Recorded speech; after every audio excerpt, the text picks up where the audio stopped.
നിനക്കൊരാളോട് ഇഷ്ടം തോന്നിയാൽ അതാദ്യം നീ ഞങ്ങളോട് പറയുമെന്ന് കരുതി. എല്ലാ സ്വാതന്ത്ര്യവും തന്നല്ലേ നിന്നെ ഞങ്ങൾ വളർത്തിയത്. എന്നിട്ടിപ്പോൾ ആ ചെക്കൻ വന്ന് പെണ്ണ് ചോദിക്കേണ്ടി വന്നില്ലേ എല്ലാവരും എല്ലാം അറിയാൻ. ക്ലാര അല്പം വിഷമത്തോടെ പറഞ്ഞു. ഹാ വീട്ടിൽ ക്ലാര കൊച്ചേ, നമ്മുടെ മോള് പറഞ്ഞില്ലെങ്കിലും അവളുടെ ചാച്ചന്മാർ പറഞ്ഞ് കാര്യങ്ങളൊക്കെ നേരത്തെ അറിഞ്ഞതല്ലേ. നമ്മുടെ മോളായിട്ട് നമ്മളോട് പറയാമെന്ന് കരുതിയതാ. ഹാ അതിനു മുന്നേ ആ ചെക്കൻ കയറി ഗോളടിച്ചില്ലേ. ജോണി ക്ലാരയെ ചേർത്ത് പിടിച്ചുകൊണ്ട് പറഞ്ഞു. ജോണി പറയുന്നത് കേട്ട് സ്റ്റെല്ല തൻ്റെ ചാച്ചന്മാരെ തുറച്ചു നോക്കി. എല്ലാം നല്ല വെളുക്കനെ ചിരിച്ചു കാട്ടി. എന്നതായാലും എൻ്റെ മരുമോൻ ചെക്കനെ എനിക്കിഷ്ടമായി മോളെ, നല്ല ചങ്കൂറ്റം ഉള്ളവനാ. ജോണി പറഞ്ഞതും സ്റ്റെല്ല ചിരിക്കണോ വേണ്ടയോ എന്ന പോലെ തൻ്റെ അപ്പച്ചനെ ഒന്ന് നോക്കി. അല്ല മോളെ, വല്യപ്പച്ചനൊരു സംശയം. ഈ പഠിപ്പിക്കുന്ന സാറിനെ ഭർത്താവായി കാണാനുള്ള സന്മനസ്സൊക്കെ എൻ്റെ കൊച്ചിനിപ്പോൾ ഉണ്ടോ? കുര്യച്ചൻ്റെ ചോദ്യം കേട്ടതും സ്റ്റെല്ല ദയനീയമായി ഒന്ന് നോക്കി. ഹാ അതെന്നാ ചോദ്യമാടാ. നമ്മുടെ കൊച്ചിന് സന്മനസ്സ് കുറച്ച് കൂടുതലുള്ളത് കൊണ്ടല്ലേ പഠിപ്പിക്കാൻ വന്ന സാറിനെ തന്നെ വളച്ചൊടിച്ചത്. മാത്യൂസ് കൂടി കുര്യച്ചൻ്റെ ഒപ്പം ചേർന്നു. ഹാ എന്നതൊക്കെയാണെന്ന് പറഞ്ഞിട്ട് കാര്യമില്ല അപ്പച്ചാ. തീവണ്ടിക്കല്ലേ ചെക്കൻ തല വെച്ചേക്കുന്നേ, അനുഭവിക്കുമ്പോൾ പഠിച്ചോളും. ജോൺ ഇത് നെടുവീർപ്പോടെ പറഞ്ഞു. ഇപ്പോൾ ഒന്നും പറഞ്ഞാൽ ശരിയാകില്ല എന്നുള്ളത് കൊണ്ട് മാത്രം സ്റ്റെല്ല കൊച്ച് വായിക്ക് സിബിട്ടു. അങ്ങനെ ചിരിയും കളിയുമായി എല്ലാവരും കൂടി കല്യാണ ചർച്ചകളിലേക്ക് കടന്നു. ധ്രുവയ്ക്ക് മാസം അടുത്ത് വരുന്നത് കൊണ്ട് തന്നെ പ്രസവം കഴിഞ്ഞ് പിള്ളേരുടെ മാമോദീസ്യം കഴിഞ്ഞ് കെട്ടി നടത്താമെന്ന് തീരുമാനിച്ചു. ജോയലിൻ്റെ വീട്ടുകാരെയും വിളിച്ചു തീരുമാനം അറിയിച്ചു. എല്ലാവരും പതുക്കെ തങ്ങളുടെ ജോലിയിലേക്ക് കടന്നു. സ്റ്റെല്ലയും ധ്രുവയും കൂടി വൈകിട്ട് മുറ്റത്തുകൂടെ നടക്കുവാണ്. സ്റ്റെല്ല, ഞാൻ നിന്നോടൊരു കാര്യം ചോദിക്കട്ടെ? ധ്രുവിയുടെ ചോദ്യം കേട്ട് സ്റ്റെല്ല എന്താ എന്ന പോലെ നോക്കി. ജോയൽ സാർ ഒരിക്കലും നിന്നോട് ഇഷ്ടമാണെന്ന് പറഞ്ഞിട്ടില്ല, നീയോ അതുപോലെ തന്നെ. പിന്നെ എങ്ങനെയാണ് നിങ്ങൾ പരസ്പരം നിങ്ങളുടെ ഇഷ്ടം തിരിച്ചറിഞ്ഞത്? ധ്രുവിയുടെ ചോദ്യത്തിന് സ്റ്റെല്ല അവളെ നോക്കി ഒന്ന് പുഞ്ചിരിച്ചു. എൻ്റെ ചാച്ചൻ നിന്നെ സ്നേഹിച്ചു തുടങ്ങിയപ്പോൾ നിന്നോട് ആ ഇഷ്ടം തുറന്നു പറഞ്ഞിരുന്നോ ധ്രുവി? തുറന്നു പറഞ്ഞില്ലെങ്കിലും ചാച്ചൻ്റെ മനസ്സെന്താണെന്ന് നിനക്കറിയാമായിരുന്നോ? ധ്രുവിയുടെ ചോദ്യത്തിനുള്ള സ്റ്റെല്ലയുടെ മറുചോദ്യത്തിലുണ്ടായിരുന്നു അവൾക്കുള്ള ഉത്തരം. ധ്രുവിയുടെ മനസ്സിലൂടെ തൻ്റെ കഴിഞ്ഞ കാലമൊന്നും മിന്നിമറഞ്ഞു. അതെ, വാക്കുകൾ കൊണ്ട് വർണ്ണിക്കാതെ ഒരു നോട്ടത്തിലൂടെയോ ചേർത്ത് പിടിക്കലിലൂടെയോ പ്രണയിക്കാം. ആ പ്രണയത്തിനൊരു പ്രത്യേക സുഖമാണ്. വാക്കുകൾ കൊണ്ട് പ്രകടിപ്പിക്കുന്ന പ്രണയത്തേക്കാൾ ആഴവും കൂടും ആ ഇഷ്ടത്തിന്. അതിന് ഏറ്റവും വലിയ തെളിവ് തൻ്റെ ഇച്ഛായൻ തന്നെയല്ലേ എന്ന് ധ്രുവി ഓർക്കാതെ ഇരുന്നില്ല. ദിവസങ്ങൾ പിന്നെയും മൂടിമറഞ്ഞു. 7-ാം മാസം തീരാനായപ്പോൾ തന്നെ ധ്രുവയ്ക്ക് 5th സെം എക്സാം തുടങ്ങി. 3 ദിവസം ഇടവിട്ട് എക്സാം ആയതുകൊണ്ട് വലിയ ബുദ്ധിമുട്ടൊന്നും ഇല്ലായിരുന്നു. എക്സാം തീർന്ന് സെം ലീവ് കൂടി തുടങ്ങിയപ്പോൾ സ്റ്റെല്ലയും വീട്ടിലായി. മാസങ്ങൾ മുൻപോട്ട് പോകുമ്പോൾ കുഞ്ഞുങ്ങളുടെ വളർച്ചയ്ക്കൊപ്പം ധ്രുവയുടെ വയറും വലുതായി. നന്നായി തടിച്ച് മുഖവും ശരീരമൊക്കെ ഒന്ന് നന്നായി തന്നെ നീര് വെച്ചിരുന്നു. വാമിക്കുട്ടി പകൽ സമയം കൂടുതലും ഇപ്പോൾ ധ്രുവിക്കൊപ്പമാണ്. കുഞ്ഞുവാവയോട് സംസാരിക്കലാണ് ഇപ്പോൾ മെയിൻ പരിപാടി. വേർത്തു നിൽക്കുന്ന വയറിലെ അനക്കങ്ങൾ ഒരു കൗതുകത്തോടെയാണ് കുഞ്ഞിക്കണ്ണുകൾ വിടർത്തി വാമിക്കുട്ടി നോക്കുന്നത്. പ്രസവത്തിന് ദിവസങ്ങൾ മാത്രം ബാക്കി നിൽക്കെ ധ്രുവിക്ക് അസ്വസ്ഥതകൾ കൂടിക്കൊണ്ടിരുന്നു. ഇടയ്ക്കിടയ്ക്കുള്ള വേദന പതിവാണ്. വയറൊക്കെ നന്നായി ഇടിഞ്ഞു താഴ്ന്നിരുന്നു. ശരിക്കും ആഹാരം കഴിക്കാനോ നടക്കാനോ പറ്റില്ല. എന്ത് കഴിച്ചാലും ഗ്യാസ് കയറും. കുറച്ച് നടക്കുമ്പോൾ തന്നെ ശ്വാസം മുട്ടലും.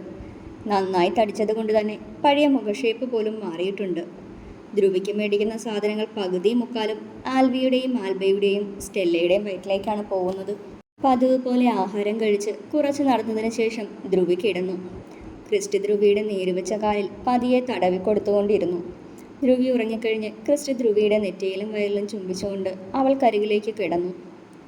രാത്രി എന്തോ അസ്വസ്ഥത തോന്നിയാണ് ധ്രുവി ഉണർന്നത്. പതിയെ ബെഡിൽ എഴുന്നേറ്റിരുന്ന് ടേബിളിൽ വെച്ച് വെള്ളം എടുത്ത് കുടിച്ചു. സമയം 1 മണിയാകുന്നതേ ഉള്ളൂ. വീണ്ടും കുടിക്കാൻ തുടങ്ങിയപ്പോൾ വയറിൽ കൊളുത്ത് വലിച്ച് ശക്തമായ വേദന അനുഭവപ്പെട്ടു. നിറ കണ്ണുകളോടെ ധ്രുവി തൻ്റെ 2 കൈയും വയറിനോട് ചേർത്തു പിടിച്ചിരുന്നു. നിമിഷങ്ങൾക്കകം വേദന നിന്നു. കുറച്ച് കഴിഞ്ഞതും വയറിൻ്റെ ഇരു സൈഡിൽ നിന്നും കിഴച്ചു കയറുന്നത് പോലെ വേദന തുടങ്ങി. ഇച്ചായ, ധ്രുവയുടെ ഉറക്കെയുള്ള കരച്ചിൽ കേട്ട് ക്രിസ്റ്റി ഞെട്ടി എഴുന്നേറ്റു. എന്താടാ കുഞ്ഞ്, എന്തു പറ്റി? ക്രിസ്റ്റി ധ്രുവിക്കരികിലേക്ക് ചെന്ന് വെപ്രാളത്തോട് ചോദിച്ചു. വേദനിക്കുന്ന ഇച്ചായ, പറ്റുന്നില്ല, വേദന സഹിക്കാൻ പറ്റുന്നില്ല ഇച്ചായ. ധ്രുവയുടെ കരച്ചിൽ കണ്ട് ക്രിസ്റ്റി ഒരു നിമിഷം എന്ത് ചെയ്യണമെന്നറിയാതെ നിന്നുപോയി. പെട്ടെന്ന് എന്തോ ഓർത്തതുപോലെ മുറിക്ക് പുറത്തേക്ക് ഇറങ്ങി ഓടി. അപ്പാ, അപ്പാ!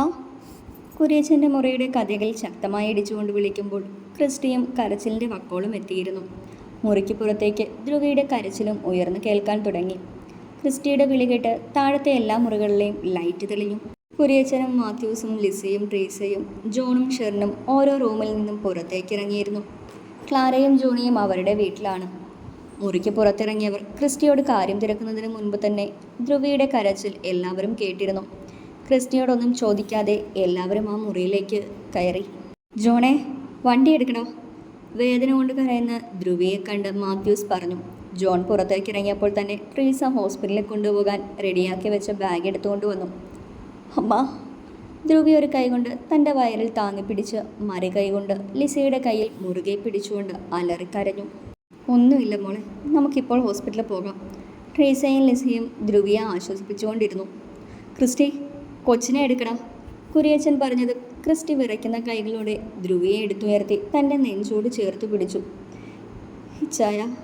ധ്രുവി ക്രിസ്റ്റിയുടെ ഷർട്ടിൽ ചുരുട്ടി പിടിച്ചുകൊണ്ട് കരഞ്ഞുകൊണ്ടിരുന്നു. ക്രിസ്റ്റിയുടെ കണ്ണുകളും നിറഞ്ഞൊഴുകി. ക്രിസ്റ്റിക്ക് കണ്ടു നിൽക്കാൻ കഴിയുമായിരുന്നില്ല അവൻ്റെ കുഞ്ഞിപ്പെണ്ണിൻ്റെ വേദന. ജോൺ സ്റ്റാർട്ടാക്കിയിട്ട കാറിൻ്റെ ബാക്ക് ഡോറ് ട്രീസ തുറന്നു കൊടുത്തതും ക്രിസ്റ്റി ധ്രുവിയെയും കൊണ്ട് ബാക്ക് സീറ്റിലേക്ക് കയറി. ട്രീസ കോ ഡ്രൈവിംഗ് സീറ്റിലേക്ക് കയറിയതും മറ്റാരെയും കാത്തു നിൽക്കാതെ ആ കാർ അവിടുന്ന് ചീറിപ്പാഞ്ഞിരുന്നു. ലിസി വീടിൻ്റെ ഫ്രണ്ട് ഡോർ പുറത്തു നിന്നും പൂട്ടി താക്കോലെടുത്തു. മാത്യൂസും കുരിയച്ചനും ലിസിയും ഷെറിനും കൂടി മറ്റൊരു കാറിൽ ഹോസ്പിറ്റലിലേക്ക് പുറപ്പെട്ടു. ക്രിസ്റ്റിയുടെ മടിയിൽ തലയിട്ടുരുട്ടി ധ്രുവി അലറി കരഞ്ഞുകൊണ്ടിരുന്നു. വേദനയാൽ ധ്രുവിയുടെ കൈ ക്രിസ്റ്റിയുടെ നെഞ്ചിൽ അമർന്നുകൊണ്ടിരുന്നു. ജോണേ, വേഗം വിടടാ. ക്രിസ്റ്റിയുടെ കരച്ചിൽ കണ്ട് ക്രിസ്റ്റി പറഞ്ഞു. ഇച്ചായ, എനിക്ക് പേടിയാവുന്നു. ധ്രുവി കരച്ചിനിടയിൽ ക്രിസ്റ്റിയോട് പറഞ്ഞു. ഒന്നുമില്ല കുഞ്ഞാ, പേടിക്കണ്ട, നമ്മളിപ്പോൾ ഹോസ്പിറ്റലിലെത്തും. ധ്രുവിയുടെ മുഖം നെഞ്ചോട് ചേർത്ത് വെച്ചുകൊണ്ട് ക്രിസ്റ്റി പറഞ്ഞു. ഹോസ്പിറ്റലിൻ്റെ മെയിൻ എൻട്രൻസിലേക്ക് ജോണിൻ്റെ കാർ പാഞ്ഞു വന്നു നിന്നു. ക്രിസ്റ്റി ധ്രുവിയെ കൈകളിൽ കോരിയെടുത്ത് അകത്തേക്ക് കടന്നപ്പോഴേക്കും അറ്റൻഡർ സ്ട്രെച്ചർ കൊണ്ടുവന്നിരുന്നു. ക്രിസ്റ്റി ധ്രുവിയെ ശ്രദ്ധിച്ച് സ്ട്രെച്ചറിലേക്ക് കിടത്തി. വേദന കൊണ്ട് പുളയുമ്പോഴും ധ്രുവിയുടെ ഒരു കൈ ക്രിസ്റ്റിയുടെ കയ്യിൽ മുറുകെ പിടിച്ചിരുന്നു. ലേബർ റൂമിലേക്ക് കയറുമ്പോൾ ധ്രുവി വേദനയോടെ ക്രിസ്റ്റിയുടെ മുഖത്തേക്ക് നോക്കി. അടഞ്ഞു കിടന്ന വാതിലിലേക്ക് ക്രിസ്റ്റി കണ്ണീരോടെ നോക്കി നിന്നു. ജോണിൻ്റെ കൈ തോളിൽ പതിഞ്ഞതും ക്രിസ്റ്റി അവനെ ഇറുകെ പുണർന്നുകൊണ്ട് പൊട്ടിക്കരഞ്ഞു. ലേബർ റൂമിന് മുൻപിലുണ്ടായിരുന്ന മറ്റു പലരും ക്രിസ്റ്റിയെ ശ്രദ്ധിച്ചിരുന്നു. കുരിയച്ചനും മറ്റും എത്തുമ്പോൾ ധ്രുവിയെ ലേബർ റൂമിൽ കയറ്റിയിരുന്നു. സമയം 1:30 ആയതേ ഉള്ളൂ. ധ്രുവിയെ പരിശോധിക്കുന്ന ഡോക്ടറിൻ്റെ അസിസ്റ്റൻ്റാണ് ഡ്യൂട്ടിയിൽ ഉണ്ടായിരുന്നത്. ധ്രുവിത ലക്ഷ്മി, ഒരു സിസ്റ്റർ പുറത്തേക്ക് വന്ന് വിളിച്ചു. എല്ലാവരും അങ്ങോട്ട് ചെന്നു. ഡെലിവറി ഇന്നുണ്ടാകും, ഒരു വെള്ള മുണ്ടും ഷർട്ട് വേണം. സിസ്റ്റർ പറഞ്ഞതും ട്രീസ് കൊണ്ടുവന്ന ബാഗിൽ നിന്നും മുണ്ടും ഷർട്ടും എടുത്തു കൊടുത്തു.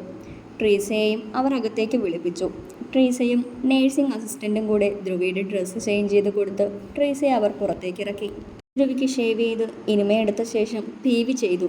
പെയിനുള്ളത് കൊണ്ട് പ്രത്യേകിച്ച് മരുന്നൊന്നും ചെയ്തില്ല. സമയം കടന്നു പോകുമ്പോൾ എല്ലാവരും ടെൻഷനോടെ നോക്കിയിരുന്നു. ലേബർ റൂമിൻ്റെ വാതിൽ തുറക്കുമ്പോൾ ക്രിസ്റ്റി പ്രതീക്ഷയോടെ നോക്കും. കുഞ്ഞുങ്ങളെ കയ്യിൽ കിട്ടുമ്പോഴുള്ള ഓരോ അച്ഛന്മാരുടെയും സന്തോഷം കാണുമ്പോൾ ക്രിസ്റ്റിയുടെ ഉള്ളുപിടയും. ഇടയ്ക്ക് എഴുന്നേറ്റ് നടന്നും ഇടയ്ക്ക് ചെയറിൽ വന്നിരിക്കുന്ന ക്രിസ്റ്റിയിലേക്കും ടെൻഷനോടെ ലേബർ റൂമിന് പുറത്തു നിൽക്കുന്ന മറ്റു ചെറുപ്പക്കാരിലേക്കും ജോണിൻ്റെ നോട്ടം പോയി.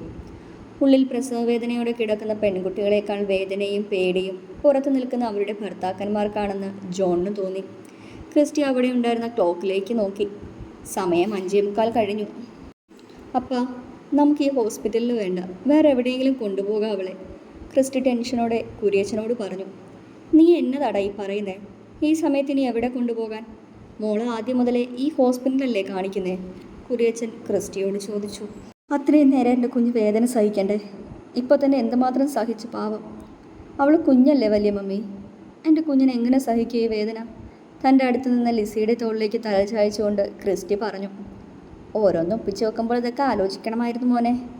ജോൺ ക്രിസ്റ്റിയുടെ അടുത്ത് നിന്ന് അല്പം നീങ്ങി നിന്നുകൊണ്ട് പറഞ്ഞു. മിണ്ടാതിരുന്നു, എനിക്കാകെ ഭ്രാന്തികരം നിൽക്കുക. ക്രിസ്റ്റി ജോണിന് നേരെ തിരിഞ്ഞു. ലിസി കണ്ണുരുട്ടി കാണിച്ചതും ജോൺ ഇളിച്ചു കാട്ടി. ധ്രുവിത, ഒരു സിസ്റ്റർ വിളിച്ചതും ക്രിസ്റ്റി പെട്ടെന്ന് അവർക്കടുത്തേക്ക് ഓടിച്ചെന്നു. നിങ്ങളാണോ ധ്രുവിതയുടെ ഹസ്ബൻഡ്? ക്രിസ്റ്റിയുടെ കരഞ്ഞു കലങ്ങിയ മുഖത്തേക്ക് നോക്കിക്കൊണ്ട് സിസ്റ്റർ ചോദിച്ചു. അതെ, ക്രിസ്റ്റി മറുപടിയും പറഞ്ഞു. അകത്തേക്ക് വരൂ, ആ കുട്ടിക്ക് നിങ്ങൾ കൂടെ നിൽക്കണമെന്ന് പറഞ്ഞു. സിസ്റ്റർ പറഞ്ഞതും ക്രിസ്റ്റി അവർക്കൊപ്പം ലേബർ റൂമിനുള്ളിലേക്ക് കയറി. പച്ച കർട്ടൻ കൊണ്ട് മറച്ച ഡെലിവറി ബെഡിനേക്കരികിലേക്കാണ് അവർ ക്രിസ്റ്റിയെ കൊണ്ടുപോയത്. ഇച്ചാ, ക്രിസ്റ്റിയെ കണ്ടതും തല അല്പം ഉയർത്തി കരഞ്ഞുകൊണ്ട് ധ്രുവി ക്രിസ്റ്റിക്ക് നേരെ കൈകൾ നീട്ടി. ക്രിസ്റ്റി പെട്ടെന്ന് തന്നെ ധ്രുവയുടെ കയ്യിലേക്ക് തൻ്റെ കൈ ചേർത്ത് പിടിച്ചു. എനിക്ക് പേടിയാകുന്നു വെച്ചാ. ഒന്നുമില്ല കുഞ്ഞാ, നമ്മുടെ കുഞ്ഞുങ്ങൾക്ക് വേണ്ടിയല്ലേ. ക്രിസ്റ്റി ധ്രുവിയുടെ തലയിലൊന്ന് തഴയിക്കൊണ്ട് പറഞ്ഞു. ക്രിസ്റ്റിയുടെ കണ്ണുകളും നിറഞ്ഞൊഴുകിയിരുന്നു. ധ്രുവിത പുഷ്, കുഞ്ഞിൻ്റെ തല കാണുന്നുണ്ട്. ഡോക്ടർ പറഞ്ഞത് ധ്രുവി ക്രിസ്റ്റിയുടെ കയ്യിൽ മുറുകെ പിടിച്ചുകൊണ്ട് പുഷ് ചെയ്തു. 4-5 പ്രാവശ്യം പുഷ് ചെയ്തപ്പോൾ ഒരു കുഞ്ഞി തല പതിയെ പുറത്തേക്ക് വരാൻ തുടങ്ങി. അമ്മേ! വേദനയാൽ ധ്രുവിയുടെ കരച്ചിലുയർന്നതും ക്രിസ്റ്റി പേടിയോടെ ധ്രുവിയെ നോക്കി. ഒരു കുഞ്ഞിക്കരച്ചിൽ കേട്ടതും ധ്രുവി പെട്ടെന്ന് തിരിഞ്ഞ് ഡോക്ടറെ നോക്കി. പൊക്കിൽ കൊടി കട്ട് ചെയ്ത് ദേഹത്തെ ചോരയും വെള്ളവും പറ്റിപ്പിടിച്ച കുഞ്ഞിനെ ഡോക്ടർ സിസ്റ്ററിൻ്റെ കയ്യിലേക്ക് കൊടുത്തു. അമ്മ! വീണ്ടും ധ്രുവിയുടെ കരച്ചിലുയർന്നതും ക്രിസ്റ്റി ധ്രുവിയുടെ തലയിൽ പതുക്കെ ഒന്ന് തഴുകി. കുഞ്ഞിക്കരച്ചിലോടെ രണ്ടാമത്തെ ആളും പുറത്തേക്ക് എത്തിയിരുന്നു. ക്രിസ്റ്റി സന്തോഷത്തോടെ ധ്രുവിയെ നോക്കിയതും ധ്രുവിയുടെ കണ്ണുകൾ പതിയെ അടഞ്ഞു. ക്രിസ്റ്റി ടെൻഷനോടെ ഡോക്ടറെ നോക്കി. കുഴപ്പമൊന്നുമില്ല, പെയിൻ തുടങ്ങിയിട്ട് കുറേ ആയില്ലേ, ക്ഷീണം കൊണ്ടാ, കുറച്ച് കഴിഞ്ഞ് ഉണർന്നോളും. പുറത്തോട്ട് നിന്നു കേട്ടോ, കുഞ്ഞുങ്ങളെ വൃത്തിയാക്കി പുറത്തേക്ക് തരാം. പെൺകുഞ്ഞുങ്ങളാണ്. സമയം 6:18. ഡോക്ടർ പറഞ്ഞതും ക്രിസ്റ്റി പുഞ്ചിരിയോടെ തലയാട്ടി ധ്രുവിയുടെ നെറ്റിയിൽ ഒന്ന് ചുംബിച്ചു. ഷോൾഡർ ഉയർത്തി ഇരു കണ്ണുകളും തുടച്ചുകൊണ്ട് പുറത്തേക്ക് ഇറങ്ങി.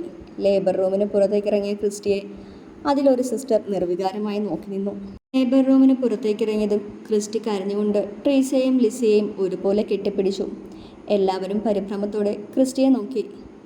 എന്നാടാ മോനെ, എന്നാ പറ്റി? ട്രീസ അല്പം ടെൻഷനോടെ ചോദിച്ചു. ഞാനെൻ്റെ മക്കളെ കണ്ടു കുഞ്ഞാൻറ്റി, പെൺകുട്ടികളാ. കണ്ണീരോടെ ഒപ്പം നിറഞ്ഞ സന്തോഷത്തോടെ ക്രിസ്റ്റി പറയുമ്പോൾ എല്ലാവരിലും സന്തോഷം നിറഞ്ഞു നിന്നു.